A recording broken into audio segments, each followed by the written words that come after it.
დასაბამიდან იყო სიჩუმე, სიბნელე, სიცარიელე და უფსკრული, რომელსაც გინუნგაგაპი ეწოდებოდა. პირველი სამეფო მისგან სამხრეთით შეიქმნა და მას ერქვა მუსპელჰეიმი. ეს იყო განათებული მიწები, რომელიც მთლიანად ცეცხლში იყო ჩაფლული. მას იცავდა სურტი, მებრძოლი ცეცხლოვანი მახვილი. გინუნგაგაპის ჩრდილოეთით ჩამოყალიბდა ნიფლჰეიმი, ყინულისა და ნისლის სამეფო. ამ სამეფოს ბინადარი იყო ძროხა გილმერი, რომლისგანაც პირველი მდინარეები გამოედინებოდა. ეს მდინარეები ჩაედინებოდა სიცარიელეში და მით უფრო იყინებოდა, რაც უფრო შორდებოდა პირველ წყაროს. ეს გრძელდებოდა მანამ, სანამ უკიდეგანო ცარიელის სივრცის ჩრდილოეთი ნაწილი სრულიად არ გაივსო ყინული. ყინულიდან ამომავალი ტენის ფერებმა ყინულოვან ლანდშაფტზე დროის შრეები შექმნა. სიცარიელის სამხრეთი განათებული იყო მუსპელჰეიმიდან ავარდნილი ნაკვერჩხლებით. ამ პროცესმა თბილი ნიავი წარმოშვა, რომელიც ყინულოვანი ჩრდილოეთისკენ გადაადგილდა და ნელ-ნელა მისი დნობა დაიწყო. დნობისას წარმოქმნილი წვეთები ახალი სიცოცხლის წყარო გახდა. ისინი გაერთიანდა და პირველი გოლიათის, იმირის სახე მიიღო. როცა იმირი დასაძინებლად დაწვა, მისი მკლავიდან გამოდენილი ოფლით ორი ბავშვი შეიქმნა, ხოლო მისი ფეხებისგან 6-თავიანი მზე. ამ არსებებისგან კი ყინულის გოლიათები წარმოიშნენ. ყინულის დნობისას წარმოქმნილი წვეთებისგან იმირის შემდეგ შეიქმნა ძროხა ადამლი, რომლის რძეც პირველი არსებების საკვებს წარმოადგენდა. თავად ადამლი იკვებებოდა მარილიანი ქვების ლოკვით, რომლებიც მათ გარშემო იყო მიმოფანტული. პირველად როცა მან ქვის ლოკვა დაიწყო, თმა აღმოაჩინა. მეორე დღეს ამ არსების თავი გამოჩნდა, ხოლო მესამე დღეს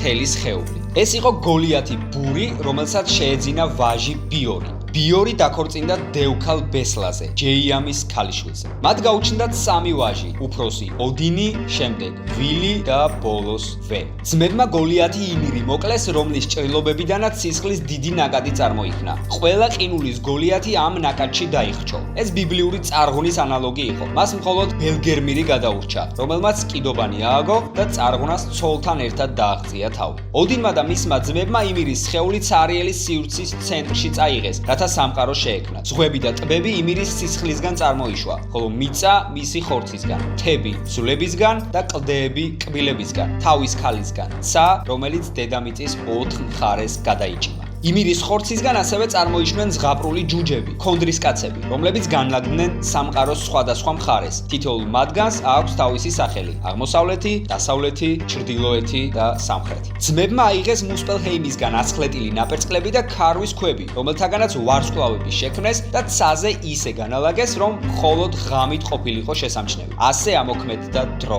დედამიწამ წრიული ფორმა მიიღო და მას ღრმა ოკეანე შემოერტყა გარს. ამ ოკეანის ნაპირის გასწვრივ ძმებმა გოლიათებს საცხოვრებელი მიწა მისცეს. ამ ადგილს იოტუნჰეიმი ეწოდა. ამ გოლიათებისგან თავის დასაცავად იმირის წარბებისგან ძმებმა სიმაგრეები ააგეს, რომლებსაც საერთო სახელი მიდგარდი ეწოდა. საბოლოოდ ძმებმა იმირის ტვინი ისროლეს ცაში ღრუბლების შესაქმნელად. ნაპირზე ნაპოვნი ხეებისგან ოდინმა და მისმა ძმებმა ახალი სიცოცხლე შექმნეს. თხმელის ხისგან მამაკაცი და იფნისგან ქალი. ოდინმა მათ სული შთაბერა, ვილიმ გონება და გრძნობები მიანიჭა, ხოლო ვემ მეტყველების, სმენისა და ხედვის უნარი. ასე გაჩნდნენ პირველი ადამიანები, მამაკაცი ასკი და ქალი ემბლა.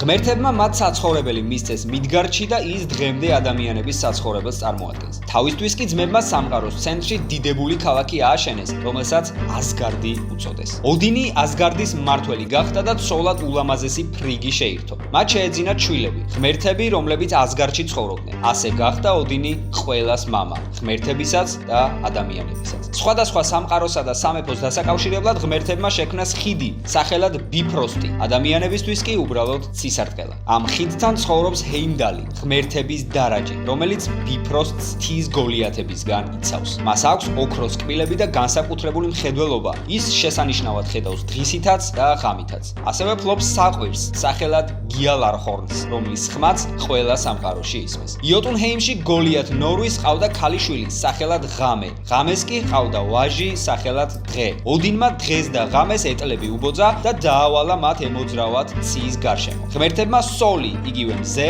და მანი, იგივე მთვარე, ცაზე განაწესეს. სოლის მფრინავ ეტლს ამოჰყავს მზე, ხოლო მანისას მთვარე და ძმას მისდევს გლები, სოლის, სკოლი, ხოლო მანის ჰატი. გლები მათ გადაკლაპვას ცდილობენ, თუმცა ვერ ეწევიან. საბოლოოდ შეიქმნა 9 სამყარო, რათა მათში სხვადასხვა არსებები გადანაწილებულიყო. ასგარდი არის ღმერთების სამყარო, მიდგარდი ადამიანების, ალფჰეიმი სინათლის ელფების, ნიდაველირი ჯუჯების, იგივე ბნელი ელფების, იოტუნჰეიმი გოლიათებს ერგო, ვანაჰეიმი კი ვანებს, ნაყოფიერების 9 ბრძენ ღვთაებას. ნიფლჰეიმი და მუსპელჰეიმი პირველი სამყაროებია, რომლებიც კოსმოსში არსებობდა. ჰელი არის მიწა, სადაც სიკვდილის შემდეგ ბოროტი ადამიანების განწესება ხდება. ეს 9 სამყარო დაკავშირებულია ხესთან, რომელსაც იგდრასილი ეწოდება. იგდრასილს 3 დიდი ფესვი აქვს. პირველი ფესვი მდებარეობს ურდის, იგივე ბედისწერის ჭიის თავზე, სადაც ყოველდღიურად ღმერთების საბჭო იმართებოდა. ამ ჭიის გვერდით ცხოვრობდნენ ნორნები, 3 წინასწარმეტყველი ქალწული, რომლებიც ადამიანთა ბედისწერას განსაზღვრავდნენ. იგდრასილის მეორე ფესვი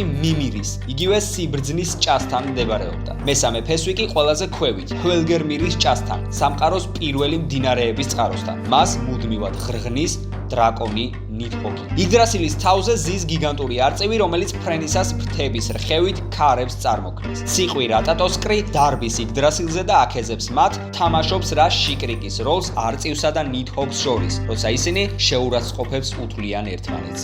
ოდინი იყო ღმერთებისა და ადამიანების მამა, ასგარდის მმართველი და სიბრძნის მარადიული მაძიებელი. მიუხედავად უსაზღვრო ძალაუფლებისა, ის ყველაზე მეტად სიბრძნეს აფასებს. სიბრძნის დაუფლების მიზნით ის ეწვია მიმირის ჭას, რომლის წყალიც უსაზღვრო ცოდნის საიდუმლოს იტევდა. ჭის მცველი გოლიათი მიმირი არ იყო თანახმა, ასე მარტივად მიეცა ოდინისთვის სიბრძნის დაუფლების საშუალება და მისგან სანაცვლოდ მსხვერპლი მოითხოვა. ოდინმა ამოითხარა ერთი თვალი და ჩააგდო ის ჭაში, რაც საკმარისი მსხვერპლი იყო მიმირისთვის. მან ნება დართო ოდინს სიბრძნის ჭიდან წყალი დაელია. ოდინი ეძებდა ნორნებს, რომლებიც ქმნიდნენ ბედისწერას იგდრასილის ტანზე რუნების, სკანდინავიური ასოების კვეთით. ღმერთების მეფეს გადაწყვეტილი ჰქონდა მიეღო ეს ძალა და სიბრძნე, რომლის მოცემაც რუნებს შეეძლოთ. ოდინს კიდევ ერთხელ უწევდა იმის დამტკიცება, რომ ამ სიბრძნისა და ძალაუფლების ღირსი იყო. მან თავი ჩამოიკიდა იგდრასილის ტოტზე ისე, რომ მხოლოდ შუბს ეყრდნობოდა. სხვა ღმერთებს კი მისთვის საკვებისა და წყლის მოტანა უბრძალა და უბრძანა დაეტოვებინათ მარტო ამ ტანჯვასთან 9 დღე და 9 ღამე, სანამ ნორნები არ გაუზიარებდნენ მას სამყაროულ ცოდნას. მან მიიღო უსაზღვრო სიბრძნე და მაგიური უნარები ნორნებისგან, როგორც განკურნების ნიჭი, ასევე თავდაცვისა და შეტევის უსაზღვრო ძალა. ოდინის საბოლოო მიზანი იყო ცოდნის შეგროვება რაგნაროკისთვის მოსამზადებლად, რომელიც ქვეყნიერების აღსასრულს ნიშნავს. მას სურდა რაგნაროკის შეჩერება და საბოლოო ბრძოლისთვის ემზადებოდა. ოდინი ყველა ბრძოლაში გზავნის ვალკირიებს, თავის დაქვემდებარებაში მყოფი მებრძოლი ქალღმერთების რაზმს, რათა მათ გადაწყვიტონ, ვინ გაიმარჯვებს და ვინ მოკვდება. შემდეგ ისინი მკვდრებს შორის გმირებს არჩევენ და მიჰყავთ ასგარდში, ოდინის დიდ დარბაზში, რომელსაც ვალჰალა ჰქვია. ნადიმს უძღვება ოდინი, რომელსაც გვერდით თავისი ორი მგელი უზის. გერი, ანუ ნაპროვანება და ფრეკი, ანუ განადგურება. ოდინი ამ ნადიმზე მხოლოდ ღვინოს სვამს. ის წარმოადგენს მისთვის საჭმელსაც და სასმელსაც. მას მხრებზე აზის ორი ყორანი, ჰუგინი, იგივე აზრი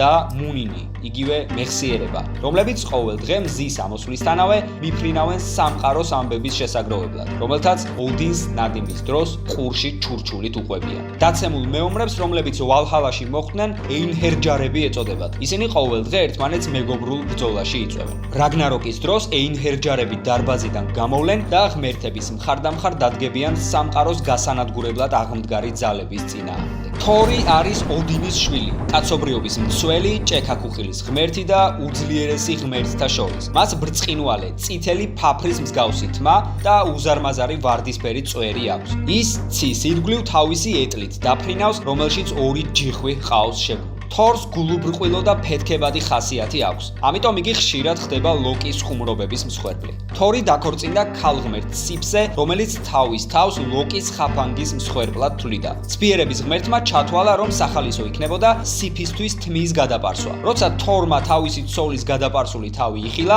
განრისხდა და ლოკის ყველა ძვლის დამტვრევით დაემუქრა. ლოკი დაჰპირდა, რომ სიფისთვის ჯუჯებს ახალ თმებს დაამზადებინებდა. თორი დათანხმდა. ლოკიმ ჯუჯებს ბაჯაღ მაღლო ოქროს ყალიბი გამოაჭედინა ისეთი მაგიური თმის დასამზადებლად, რომელიც გაიზრდებოდა როგორც ბუნებრივი თმა. ჯუჯებმა სხვა ღმერთებისთვისაც შექმნეს ჯადოსნური ნივთები, მათ შორის თორის განუყრელი ურო. ეს დიდებული იარაღი იყო, თუმცა ჭედვის დროს ბუზად გადაქცეულმა ლოკიმ ჯუჯა ბროკრის თვალზე უკბინა და სისხლმა მჭედელს მხედველობა დაუბინდა. ამის გამო უროს სახელური უჩვეულოდ მოკლე გამოვიდა. ეს ჯადოსნური ნივთები ღმერთებს წარუდგინეს. თორს ურო ერგო, რომელმაც ნაკლის მიუხედავად მასზე ძალიან დიდი შთაბეჭდილება მოახდინა. ნასროლი ურო არასდროს ცდება მიზანს და ბუმერანგივით ყოველთვის უკან უბრუნდება პატრონს. ამსხვრევს ყველა წინაღობას, რაც ამ გზაზე წინ გადაუდგება და იმავდროულად არის ძალიან მოსახერხებელი თავისი სიმოკლის გამო. მას მიოლნირი ეწოდება. ლოკი, ბოროტმოქმედების ღმერთი, გოლიათ ფარბაუტის შვილი,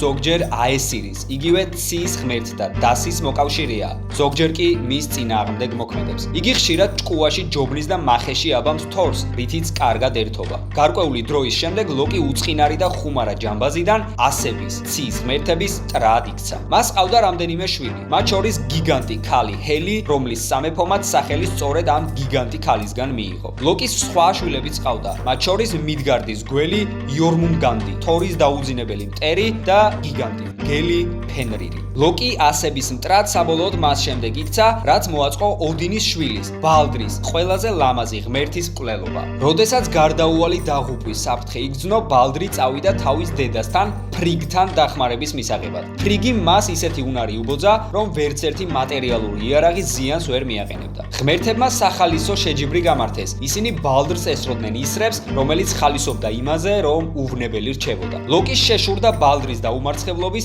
გადაიქცა ქალად და მივიდა ფრიგთან, რათა გაერკვია, იყო თუ არა ბალდრი სრულიად უვნებელი. ფრიგმა უპასუხა: დიახ, არაფერს შეუძლია მისთვის ზიანის მიყენება ფითრისგან დამზადებული იარაღის გარდა. ლოკიმ მაშინვე მოაგროვა ფითრი და ოდინის ბრმა შვილს, ჰიოდს მიუტანა. ჰიოდს სიბრმავის გამო არ შეეძლო შეჯიბრში მონაწილეობის მიღება, ამიტომ ლოკიმ შესთავაზა დახმარება და ფითრისგან დამზადებული ისრები გადასცა. ჰიოდმა ესროლა ბალდრს და ადგილზევე მოკლა. ღმერთებმა გლოვით მიმართეს ჰელს, რომ გამოეშვა ბალდრი. ჰელი თანხმობას აცხადებდა იმ შემთხვევაში, თუ კი ყველა ცოცხალი არსება ბალდრისთვის ცრემლს დაყვრიდა. აესირმა ყველას ატირება მოახერხა გარდა ერთი გოლიათისა, რომელიც სინამდვილეში გოლიათად გადაქცეული ლოკი იყო. ამ ფაქტმა ბალდრს გაცოცხლების შანსი წაართვა. აესირმა ლოკი გამოქვაბულში მიიმწყდია, სადაც ლოკის ორი შვილი იყო დატყვევებული. მათ ერთი ძმა, ვალი გადააქციეს მგლად და მეორე ძმა, ნარვი დააგლეჯინეს. შემდეგ კი ნარვის ნაწლავით ლოკი დააბეს. ის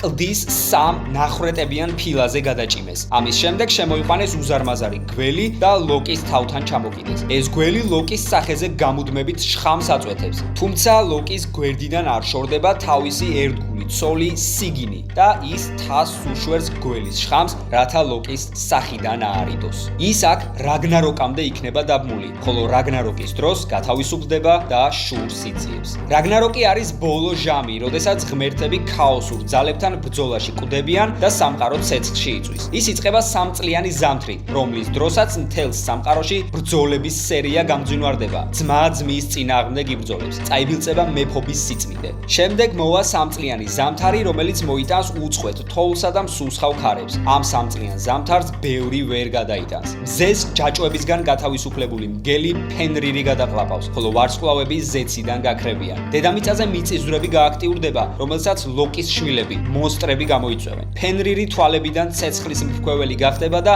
იორმუნგანდი მიწაზე და ზღვაში შხამის ფრქვევას დაიწყებს. ნაგფარი, მიცვალებულთა ფრჩხილებით შეკრული მკვდრების ხომალდი ჰელთან ერთად ლოკის დასახმარებლად ყინულის გოლიათების სამყაროსკენ გაცურავს, რათა ღმერთებს შეებრძოლოს. ქაოსის ფონზე მუსპელჰეიმის მებრძოლები მათი ბრწყინვალე მეთაურის ხელმძღვანელობით ცას შუაზე გაარღვევენ. მათი მეთაური დაანგრევს ბიფროსტს, ცისარტყელას, ანუ ღმერთებისა და ადამიანების სამყაროს დამაკავშირებელ ხიდს. ნიდჰოგიც კი შეწყვეტს იგდრასილის ფესვის ღრნას და გოლიათების დასახმარებლად გაეშურება. როცა რაგნაროკის მოახლოებას შეამჩნევს, ჰეიმდალი ჩაბერავს თავის საყვირს, გიალარჰორნს, რითიც ღმერთებს სამყაროს დასასრულს შეატყობინებს. აესირი და აინჰერჯარები ოდინის მეთაურობით მამაცად იბრძოლებენ ქაოსის ურდოს წინააღმდეგ. უმაღლესი ღვთაების ხანგრძლივი მზადების მიუხედავად, ღმერთების უმრავლესობა იღუპება. ნაყოფიერების ღმერთი სიფი პირისპირ შეებრძოლება სურთს, მაგრამ სურთი მას დასცემს თავისი ცეცხლოვანი מחვილით. გარმრი, ჰელის მცველი ძაღლი ბრძოლის ველზე იწვევს ომისა და სამართლიანობის ღმერთს ტირს. ტირი საკუთარ თავს წირავს საზარელი მხეცის დასამარცხებლად. თორი ებრძვის იორმუნგანს თავისი უროთი და მეხით. გველი კი მას კბილებითა და შხამით პასუხობს. თორი კლავს მას, მაგრამ თვითონაც გველის შხამისგან მოწამლული მიწაზე მკვდარი ეცემა. ოდინი მამაცურად ებრძვის ფენრირს, მაგრამ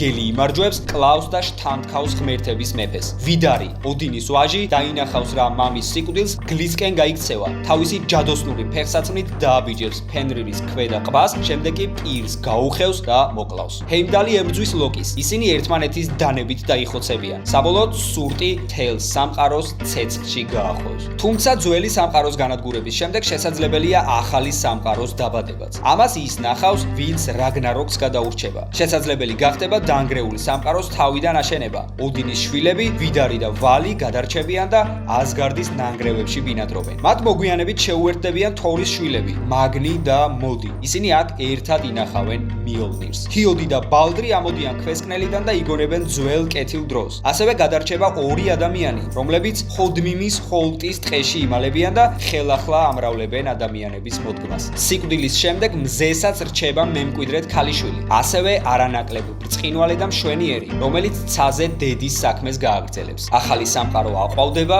და მშვიდობა დაისადგურებს. თუმცა, როდესაც ჰორიზონტზე მფრინავი ნიდჰოგის ჩრდილი გამოჩნდება, რომელსაც ყბები მიცვალებულთა სულებით აქვს სავსე, რაგნაროკი თავიდან დაიწყება.